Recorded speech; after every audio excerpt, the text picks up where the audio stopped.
Bapak Ibu. Em, jadi eh, pertama-tama Bapak Ibu, di dalam visi Indonesia Emas 2045 atau Undang-Undang Nomor 59 Tahun 2024 tentang RPJPN 2025 sampai 2045 itu, BPS ini makin sini nih agak dekat ke Bappenas ya, karena PLT kita sendiri dari Bappenas, Ibu Dwi apa Dwi Amalia. Beliau kebetulan kedeputian beliau di Bappenas itu yang menangani, yang menelurkan undang-undang ini. Jadi salah satunya itu di dalamnya itu ada juga nanti kalau Bapak Ibu buka di undang-undangnya tersebut ada BPS menjadikan statistik yang berkelas dunia ya di situ. Nah, di dalam visi Indonesia Emas 2045 itu ada 8 misi agenda. Ya, ini ada 8 misi agenda, 17 arah pembangunan, dan 45 indikator utama. Data-data BPS itu banyak sekali nanti dipakai di 45 indikator utama pembangunan tersebut. Nah, backbone-nya, tulang punggungnya itu ya salah satunya untuk mengakselerasinya itu diperlukan transformasi digital nasional. Nanti why-nya kenapa transformasi digital itu penting nanti juga dijelaskan juga. Kemudian yang mendukungnya supaya tadi bisa jalan ini yaitu tata kelola pemerintahan yang baik dan data pemerintah yang berkualitas dan terintegrasi. Kenapa data pemerintah berkualitas dan integrasi itu penting sekali? Ya, wujudnya nanti untuk kita evaluasi dan perencanaannya. Ya, makanya ada di 45 indikator utama pembangunan di sini. Kalau misalkan dibuka satu-satu, 45 indikator pembangunannya itu, ini ya kebanyakan itu data ya, data terkait statistik. Misalkan untuk kita melakukan evaluasi.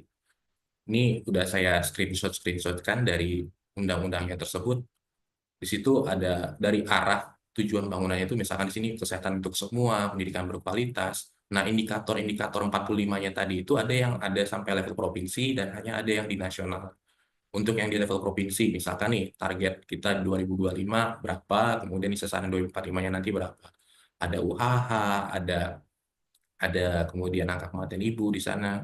Ada yang memang data-datanya dari kita, dan ada juga yang merupakan data-data dari sektoral. Nah, ini nanti ketika kita melakukan pembinaan statistik sektoral, kita bukan lagi berbicara tentang metadata, standar data, kemudian mungkin berbicara tentang romantik, tapi kita sudah terkait ngomongin juga tentang tata kelola statistiknya juga, dan ujung-ujungnya nanti dari data-data yang dihasilkan tersebut eh, dipakainya nih untuk apa nanti nih ujung-ujungnya gitu. Nah, seperti tadi makanya saya bilang visi awalnya itu di sini. Eh, kita mau transformasi, kita mau ke arah Indonesia emas yang bersatu, berdaulat, maju, dan berkelanjutan. Kita perlu eh, bagaimana cara untuk mencapainya di sana, ya kan? Tata caranya bagaimana kita untuk melangkah sampai ke sana. Dan di sisi lain kita juga butuh untuk bagaimananya tadi itu indikatornya yang menunjukkan betapa kita sudah sampai di sana atau belum, yaitu dari data-data yang tersedia nanti. Nah, disinilah BPS masuk di eh, data pemerintah yang berkualitas dan terintegrasi di sini.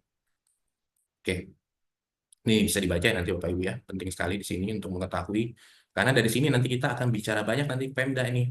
Eh, bahan-bahannya dari sini nanti. Untuk berbicara banyak nanti ke Pemda. Oke, nah ini 45 indikator utama yang ada di level provinsi ya. Misalkan contoh di sini ada LPE, laju pertumbuhan ekonomi, persentase penduduk miskin, rasio Gini, kemudian ada juga di sini IPM, TPT, kemudian ada UPH dari IPM, banyak di sini ada juga APM juga, APM SD, SMP, SMA. Dan itu makanya saya bilang tadi di sini, ketika kita bicara melakukan pembinaan statistik sektoral, tadi kita berbicaranya lebih luas lagi gitu. Nah, yang selama ini eh, kita, yang saya pengalaman selama ini lah ya, ketika di kabupaten kota dan juga ketika turun melakukan pengawasan kabupaten kota, kita masih terpaku ketika melakukan pembinaan, masih sejauh bagaimana metadata, bagaimana standar data, kemudian bagaimana romantik. Tidak salah di situ, tapi sebenarnya kita bisa menjangkau materi-materi yang lebih luas lagi nanti. Gitu. Oke. Nah ini, dasar hukum sebagai BPS sebagai pembina statistik. Nanti kalau ingin eh, tanya jawab, silakan aja ya, langsung raise hand atau bisa langsung silakan izin bertanya gitu. Gak apa dipotong kok, karena nanti akan lebih banyak diskusi. Dasar hukum BPS sebagai pembina statistik di sini. Yang jelas nih sekarang kita masih mengacu ke Undang-Undang Statistik yang lama ya, nomor 16 tahun 1997 tentang statistik, dan sekarang lagi proses reform perbaikan undang-undangnya, lagi diajukan undang-undang yang baru. Kemudian juga ada PP nomor 51 tahun 99 tentang penyelenggaraan statistik. Kemudian terkait Perpres SDI nomor 39 tahun 2019, kemudian Peraturan BPS nomor 7 tahun 2020 tentang organisasi dan tata kelola BPS OTK. Di sini ada menyebutkan tugas-tugasnya masing-masing BPS provinsi, BPS kabupaten kota, itu. Kemudian juga ada PP nomor 12 tahun 2017, ada juga terkait Peraturan BPS nomor 4 tahun 2019 tentang NSPK, norma standar penyelenggaraan statistik sektoral oleh Pemda.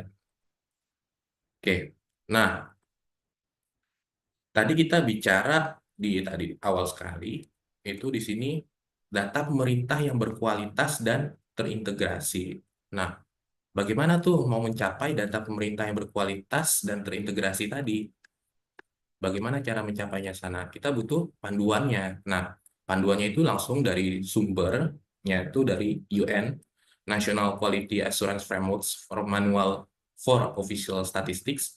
Nah, itu di sini Bapak Ibu yang sudah pernah ikut EPSS pasti ya inilah dia sebenarnya EPSS juga itu juga mengacu ke sini, mengadopsinya ke sini. Ada penguatan sistem statistik nasional, kemudian ada pemenuhan prinsip satu data Indonesia, kemudian penjaminan kualitas data, penguatan proses bisnis statistik, penguatan kelembagaan. Ini kan adalah domain-domain yang ada di EPSS juga ya.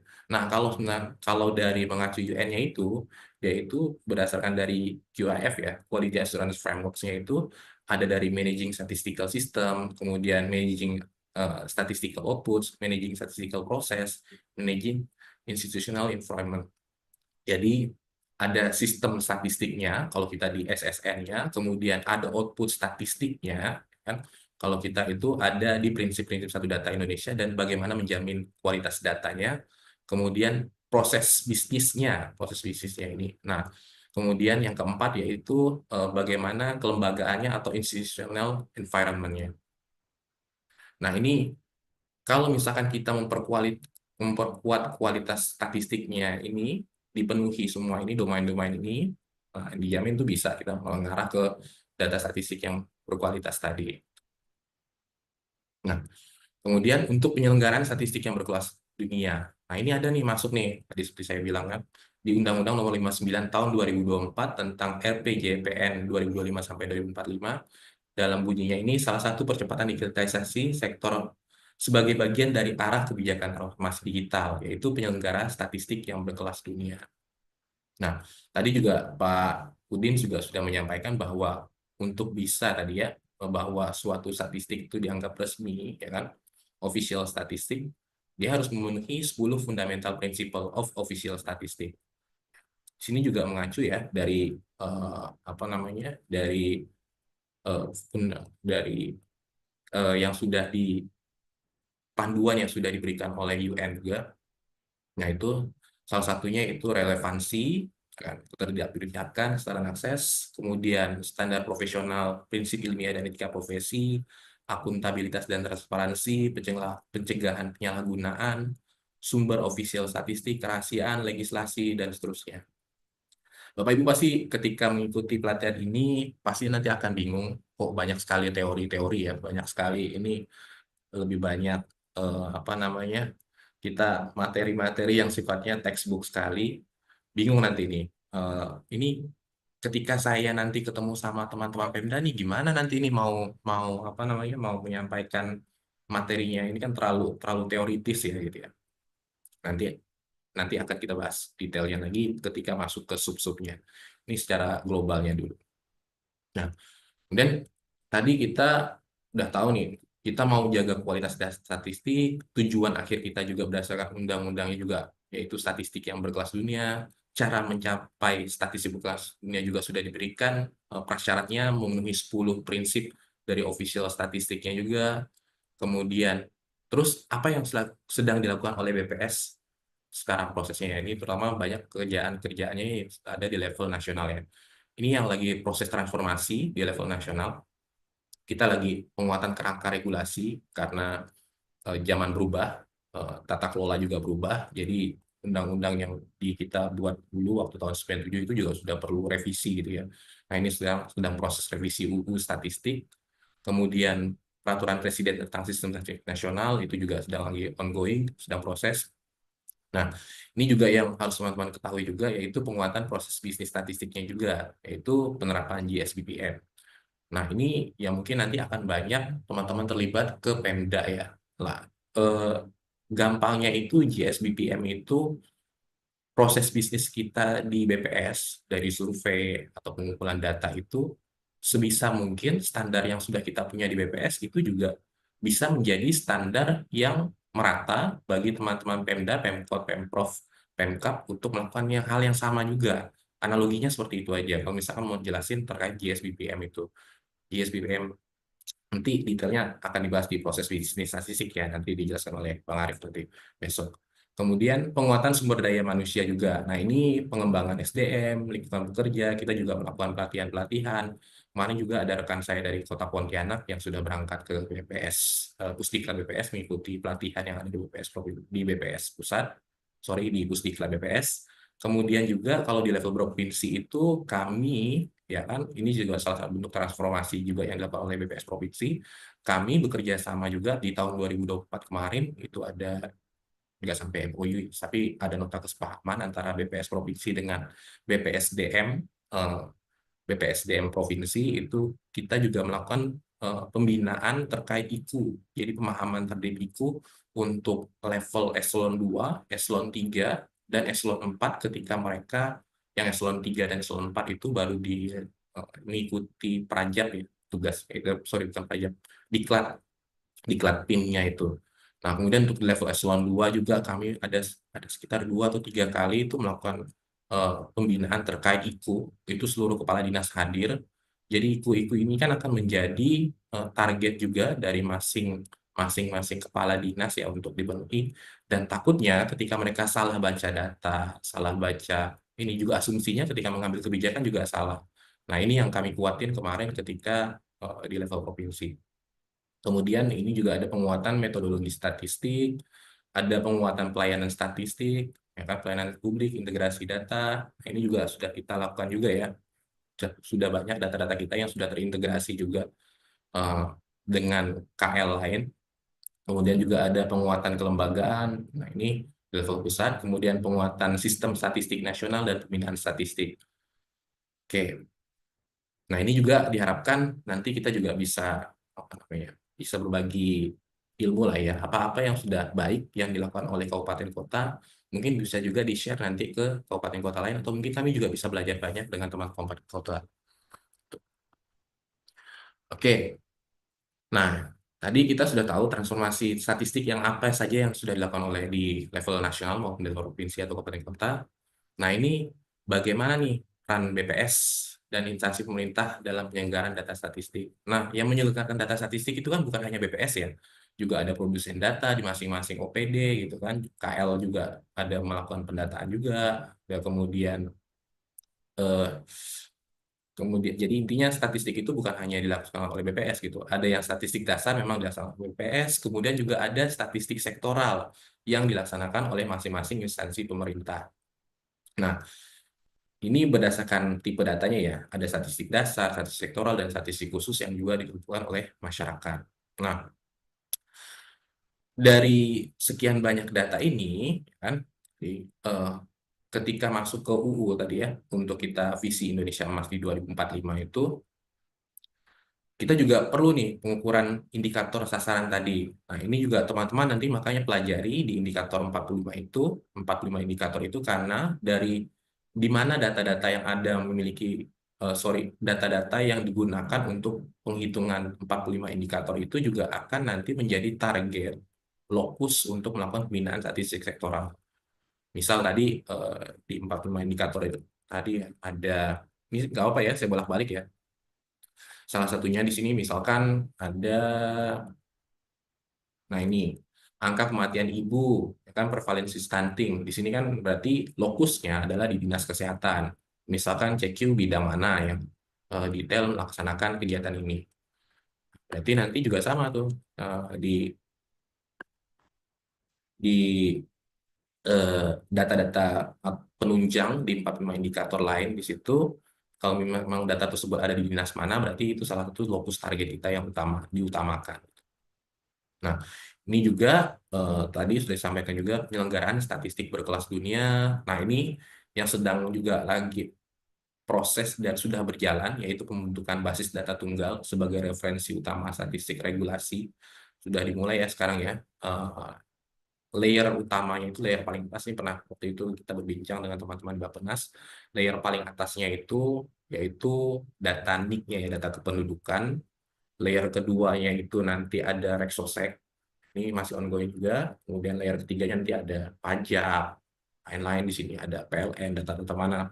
Nanti untuk sinkronis menjadi satu basis data tunggal sebagai referensi utama statistik regulasi yang nanti itu. Kemudian penggunaan sistem elektronik terpadu dan tata kelola data termasuk data statistik. Oke, pembinaan statistik sektoral di tingkat pusat maupun daerah oleh Badan Pusat Statistik yaitu sebagai strategi untuk mewujudkan data statistik yang berkualitas. Ingat tadi, data-data yang kita hasilkan juga itu sendiri itu nggak akan bisa berdiri sendiri. Pasti akan data-data lain yang akan menunjang. Nah, misalkan sebagai contoh, kita bilang misalkan pertumbuhan ekonomi kita kena target nih 8% nih. Ya kan, kita rilis datanya ternyata cuma mampu di 5% masih ternyata di triwulan 4 nanti, bahkan mungkin di 4% sekian. Nah, terus bagaimana nih ketika rapat koordinasi? Tentu pasti nanti dari dinas mana, nanti mereka akan ngasih feedback. Enggak kok, misalkan ini data pertumbuhan kami menunjukkan tinggi gitu. Nah, kemudian misalkan dari mana lagi ini kayaknya nggak cocok nih. Nah, itu data itu nggak bisa sendiri, nggak bisa berdiri sendiri. Pasti akan ada data-data lain yang menunjang. Makanya, terutama ya, nanti ada di slide juga ya. Nah, ini nanti 80% lebih itu sebenarnya data-data statistik yang dihasilkan itu dari data-data sektoral. Kita itu paling supply sekitar belasan persen doang. Sampai sini ada yang mau ditanyakan? Silakan. Membuka?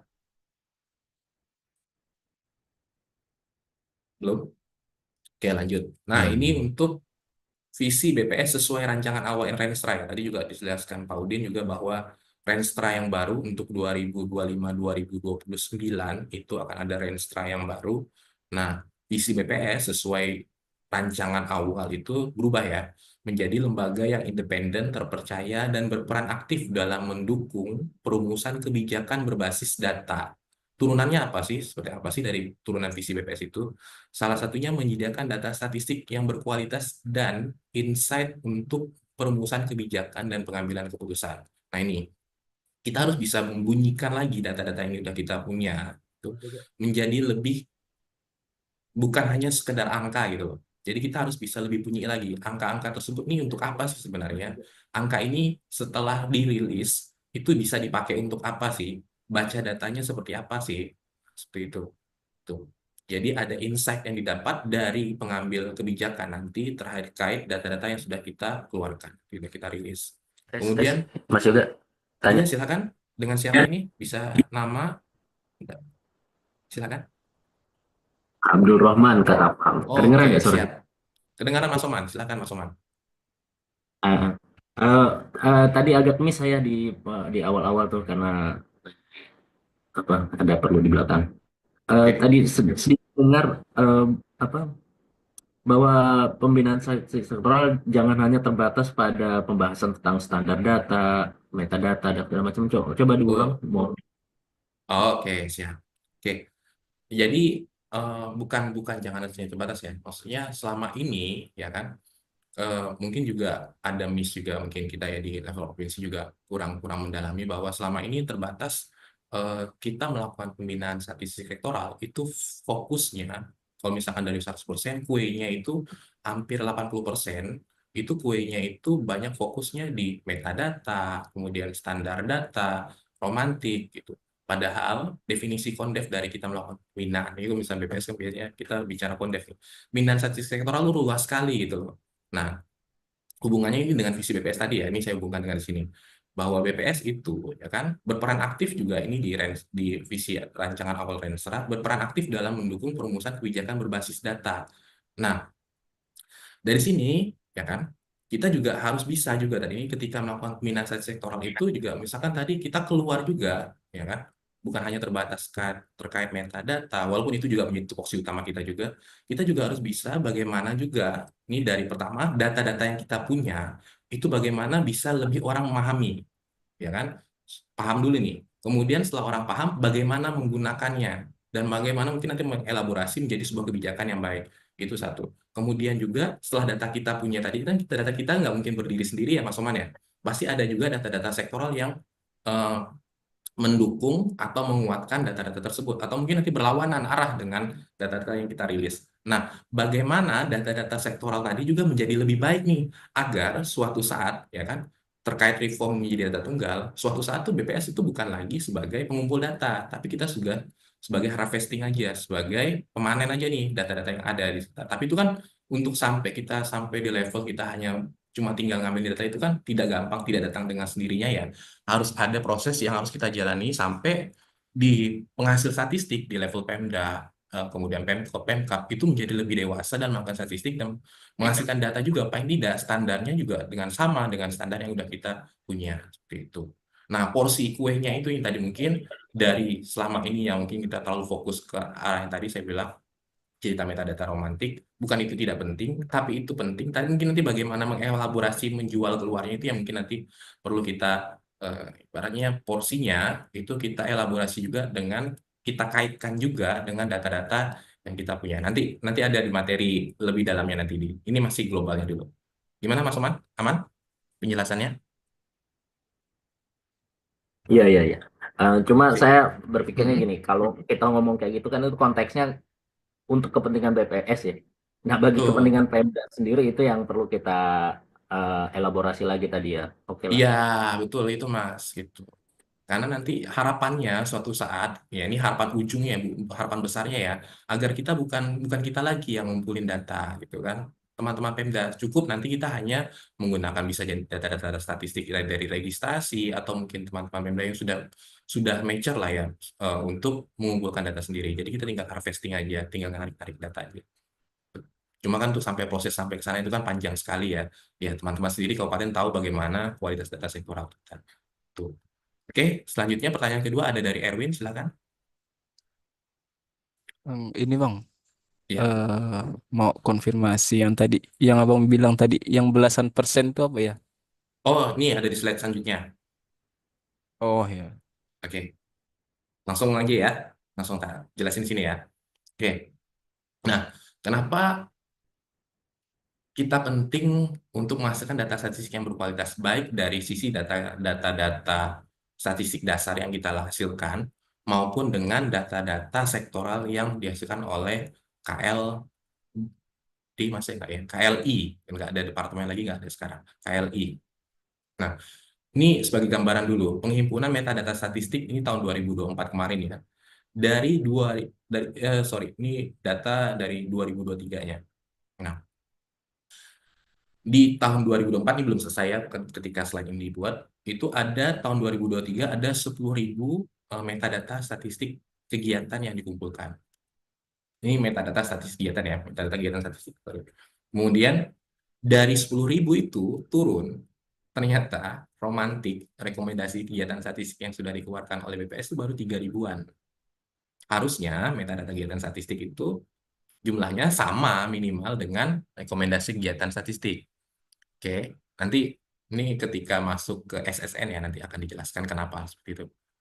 Oke, kemudian lanjut, eh, keterlibatan KL dalam penyusulan standar data statistik atau SDS ya kan di tahun 2022 itu baru 14. Nah, ini mulai 2023 ada 36 KL yang ikut juga melakukan penyusunan standar data statistik. Kenapa standar data statistik ini penting sekali? Ya, Bapak Ibu nanti ketika konsep ya, kita terkait konsep nanti ini berbicara data. Karena misalkan paling gampang nanti misalkan Bapak Ibu bicara eh, apa ya? Saya ngambil contoh misalkan ini nih, kalau di kita di Susenas tuh ada ngeluarin data apa yang sudah mendapatkan vaksinasi lengkap misalnya seperti itu. Nah, nanti gimana tuh datanya, konsepnya seperti apa di BPS, konsepnya apa di Dinas Kesehatan. Atau mungkin yang paling gampang nanti tuh banjir dengan genangan itu seperti apa gitu kan. Ya. Kalau misalkan yang udah jelas kayak kita ya, udah standar datanya udah sama, mungkin dulu yang diperdebatkan BPS ngeluarin konsep penduduk yang 6 bulan, sekarang kan udah sama 1 tahun. Nah, itu juga salah satu mengapa penyusunan standar data statistik itu penting. Nah, dari standar data statistik yang sudah ditetapkan, itu dituangkan ke dalam KEPK BPS nomor 850 tahun 2023. Nah, ini sebenarnya ada peraturan BPS ya, peraturan badan. Kalau misalkan teman-teman nanti ada buka, itu kita sudah mengacu yang dirilis tahun 2023 kemarin ya, terkait standar data, bukan mengacu yang tahun 2020-nya. Oke. Nah, kemudian jumlah data prioritas di instansi pemerintahan tahun 2022 sampai 2024. Ini data prioritas yang dikeluarkan dari forum Satu Data Indonesia-nya. Itu di tahun 2024 sorry,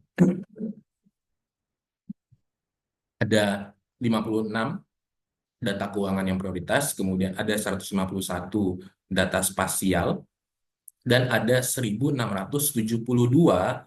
data prioritas statistik, yang mana 88%-nya itu adalah data sektoral. Nah, ini saya bilang tadi, kenapa urgensinya penting ya. Ternyata data-data yang kita rilis, yang kita anggap penting, itu cuma 12%-nya doang yang masuk ke data prioritas. Nah, ini penting sekali bagaimana Bapak Ibu, karena data yang dihasilkan di level nasional itu merupakan top down juga dari data-data, dari bottom up juga, yang data-data yang dikumpulkan dari teman-teman OPD di level Pemda. Oke, ini ya tadi ya, 88%-nya Erwin ya. 12%-nya itu merupakan data-data yang prioritas yang dirilis oleh BPS. Oke, ini ada pertanyaan dari Dimas, silakan Dimas. Tes, Ya. Bang, sorry, sedikit ini tadi. Nyambung sama pertanyaan yang tadi. Mm-mm.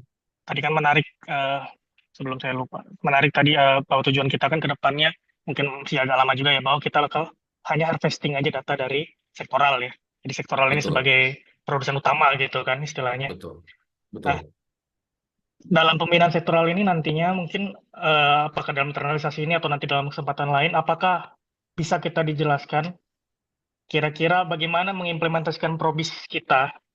Kalau kita kan sebagian besar kegiatan kita itu kan statistik survei ya, langsung Iya, pendataan. Sedangkan mereka rata-rata adalah based on registrasi, data registrasi, register betul. data.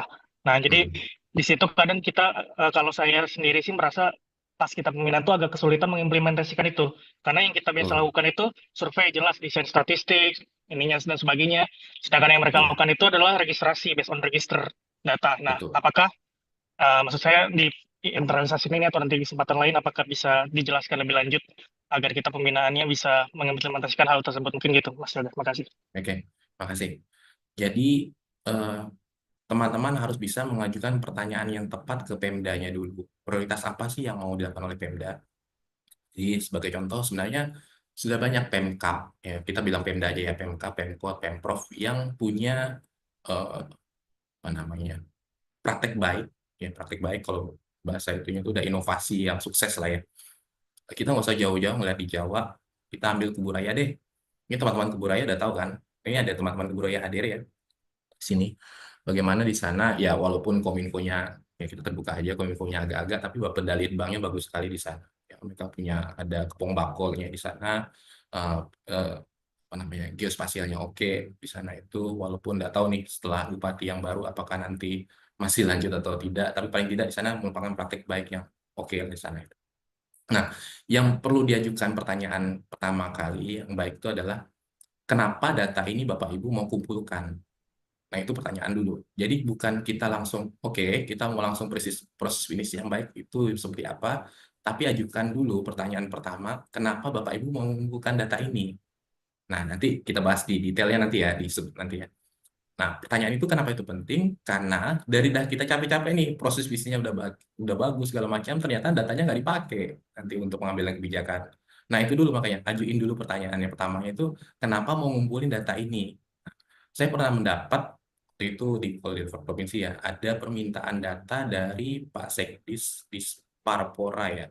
Kalau nggak salah waktu itu Provinsi Kalbar dapat award terkait mereka inovasinya apa saya lupa. Intinya mau menghadiri di level nasionalnya itu, mau menghadiri pengambilan keluarnya itu. Nah, malam-malam WA, Pak Yoga minta data ini ada nggak ya, data terkait jumlah tenaga kerja yang bekerja di sektor kreatif. Wah, kalau misalkan kayak ini berarti sudah KBLI kodenya ke berapa, ambil dari survei mana, ya kayaknya nggak punya tuh Pak datanya sedetail itu gitu kan. Kalaupun ada, kita sudah sudah KBLI yang berapa yang sudah digabungkan sekali, udah nggak terlalu detail seperti itu. Nah, sebenarnya mereka itu perlu banyak data yang penting-penting, tapi mereka bingung nih penurunannya. Mereka pertanyaan pertama, kenapa mereka butuh data itu dulu? Oke, saya butuh tenaga kerja kreatif tadi dalam rangka untuk mengambil kebijakan ini.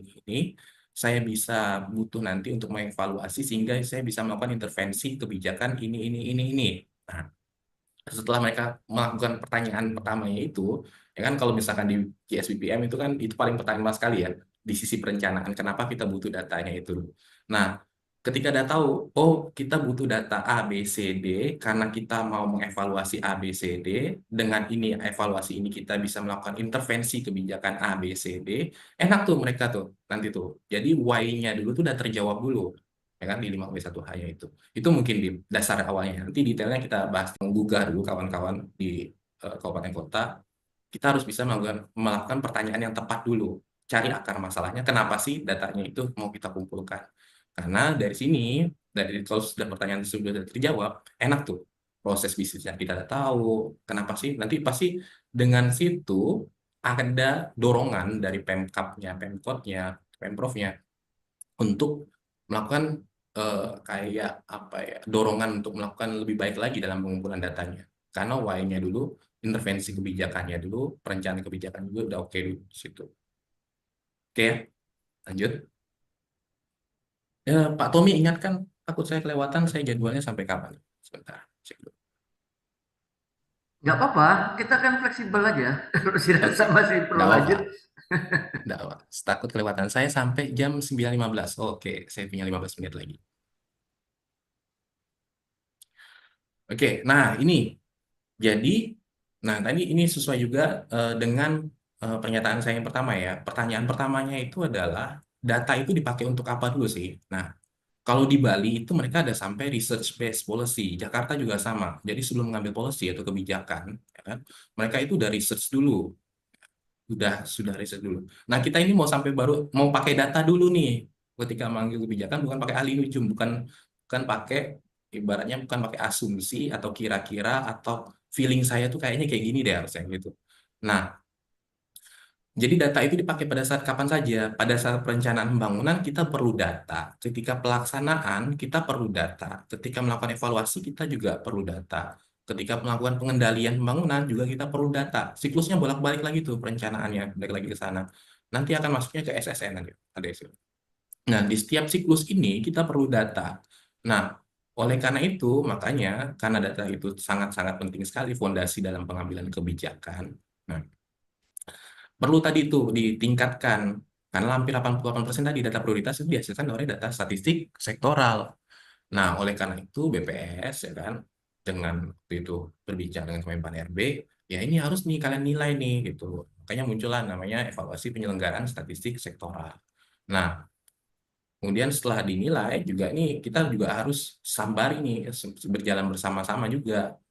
Walaupun belum tahu ya 2025 ini jalan atau enggaknya. Tapi juga pembinaan juga tetap tetap harus jalan juga karena pembinaan bisa jadi pembinaan yang dilakukan oleh Bapak Ibu dalam tahun ini baru berasa dampaknya itu setahun atau 2 tahun ke depan gitu. Nggak bisa kita langsung saya sudah bina sekarang terus bulan depan tuh langsung tiba-tiba semuanya berubah. Nggak bisa. Bapak Ibu bekerja dengan ratusan orang yang ada di bawahnya di situ. Impact-nya itu mungkin baru setahun, 2 tahun, 3 tahun bahkan baru bisa kerasa dampaknya itu. Karena ini pekerjaan yang berlanjut ya secara kontinu itu. Jadi nggak bisa kita tiba-tiba oh, ya bisa aja sih kalau misalkan untuk cuma naikin IPS ya. Ini kumpulin nih bahannya kayak gini, kasih aja contekannya. Tapi kan bukan itu yang kita kejar. Suatu saat nanti ternyata di random pengambilan sampelnya bubar nanti karena fondasinya nggak kuat. Tuh. Oke, Pak Bro, sarapan Pak Bro. siapa Pak Bro? Siapa Eh, yang suara bocor Pak Bro? Udah sarapan Pak Bro? Oke, lanjut ya kegiatan statistik. Nah, ini suara siapa bocor ya? Boleh di mute dulu kan? Kegiatan Singkawang kayaknya statistik. itu. Yang Oh bocor iya, tuh Mbak Singkawang. Elisa Ya, ya. maaf, maaf ya, maaf. Udah sarapan, Mbak. Lanjut, lanjut, lanjut. Lanjut, lanjut. Nah, ini kegiatan statistik. Kegiatan statistik tuh ada 4 ya, di sini. Ada pencacahannya ini, Bapak Ibu udah tahu kita ada melakukan sensus, survei. Kemudian ini yang paling banyak kalau di level Pemda itu kompilasi produk administrasi atau catatan registrasi. Nah, kemudian cara lain sesuai TI, kalau misalnya sekarang itu bisa narik-narikin data ya di media sosial. Ini juga BPS sudah melakukan ya. Sama Pak Ibu cek email tuh biasa ada tuh laporan di media sosial seperti apa. Kemudian juga ada big data mining, Bapak Ibu bisa melakukan scraping atau mungkin crawling data, tarikin data. Kemudian juga BPS juga sudah melakukan misalkan ya melalui survei MPD ya, Mobile Positioning Data. Nah, statistik sektoral ini juga mereka bisa melakukan survei atau mungkin pendataan lengkap ya kalau sekarang ya namanya kompilasi produk administrasi dan cara lain sesuai TI-nya tadi ya. Itu oleh karena itu tadi Bapak Ibu melakukan nih pembinaan nih supaya mereka paling tidak sesuai dengan JSBBM atau paling tidak gampangnya lah tadi ya standar sesuai yang dilakukan oleh BPS tadi untuk dapat menghasilkan data yang berkualitas. Nah, ini adalah pen.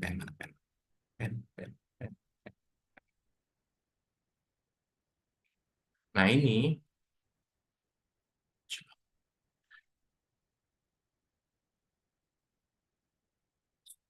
nah, ini adalah JSBBM-nya ya, dari mulai kita penentuan kebutuhan atau specify needs ya, sampai ke tahap evaluasi.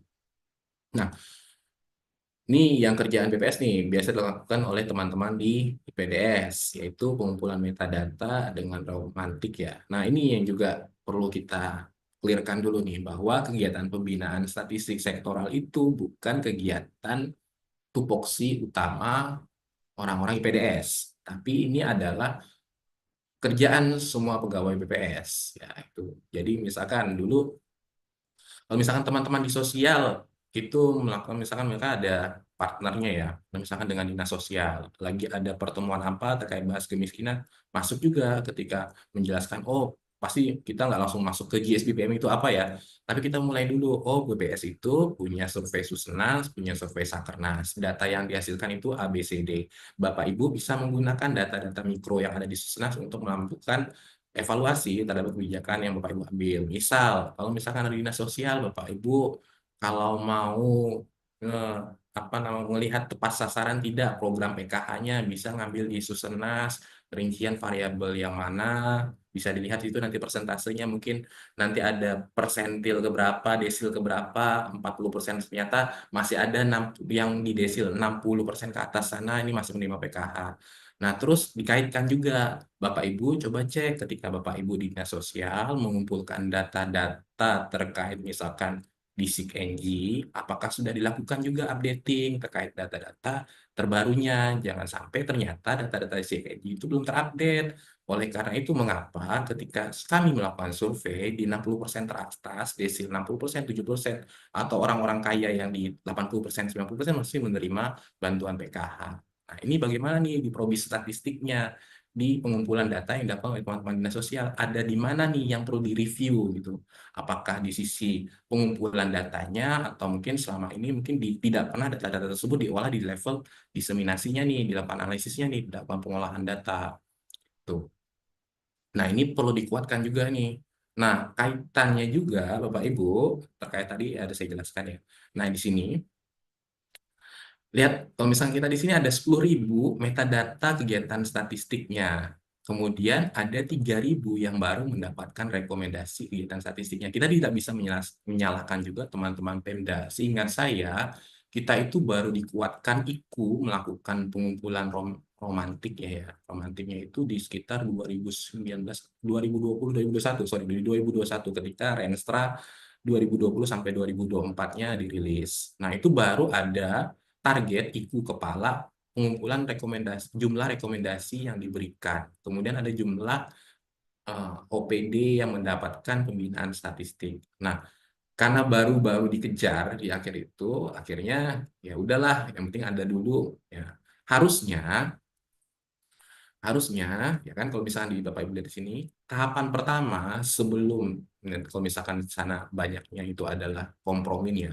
sebelum kompromi itu dikeluarkan, dilakukan, harusnya itu mendapat rekomendasi dulu. Sebelum survei dilakukan itu harusnya mendapat rekomendasi dari BPS dulu untuk melakukan kegiatan tersebut. Baru ketika kegiatan tersebut sudah berjalan, nanti akan dibahas lebih detail lagi ya.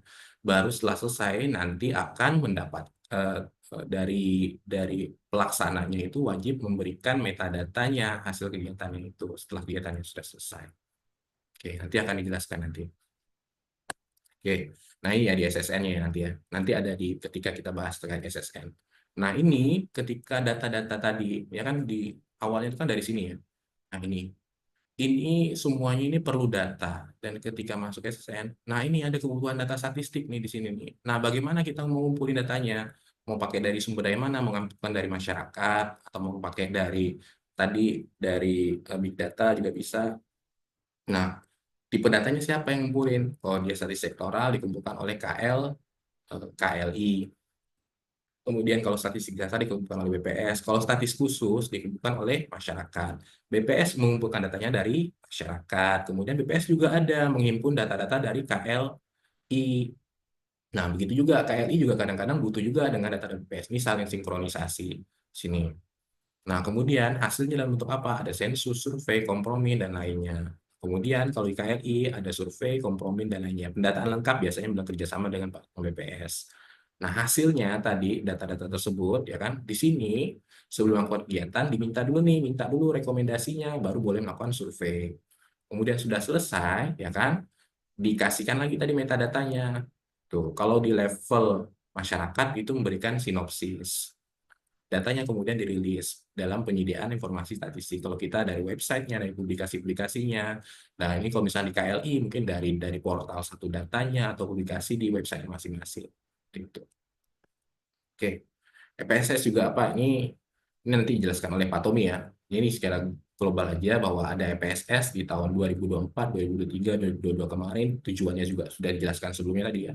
Mengukur capaian kemajuan penyelenggaraan statistik sektoral, kemudian dan seterusnya. Nah ini terakhir mungkin tadi ya, target kita nanti ke depannya, ini juga ada dijelaskan oleh Pak Agus tadi, bagaimana nanti teman-teman ini bisa meningkatkan kapasitas penyelenggaraan statistik sektoral di level Pemdanya.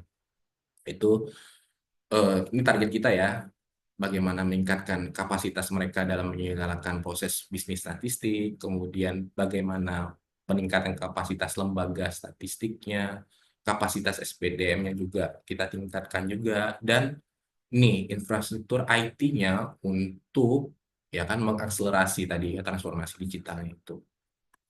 Oke, mungkin itu aja yang bisa saya sampaikan dalam gambaran umumnya. Nanti kita detailnya ke materi subtopiknya masing-masing ya. Oke, ini saya sudah masuk 9:17 lewat 2 menit. Saya cukupkan dulu, nanti kalau ada pembahasan detailnya nanti masing-masing ketika bahas per subtopik ya. Saya juga masih standby nanti ada dengan fasilitator lainnya. Oke, mohon maaf jika ada salah. Assalamualaikum.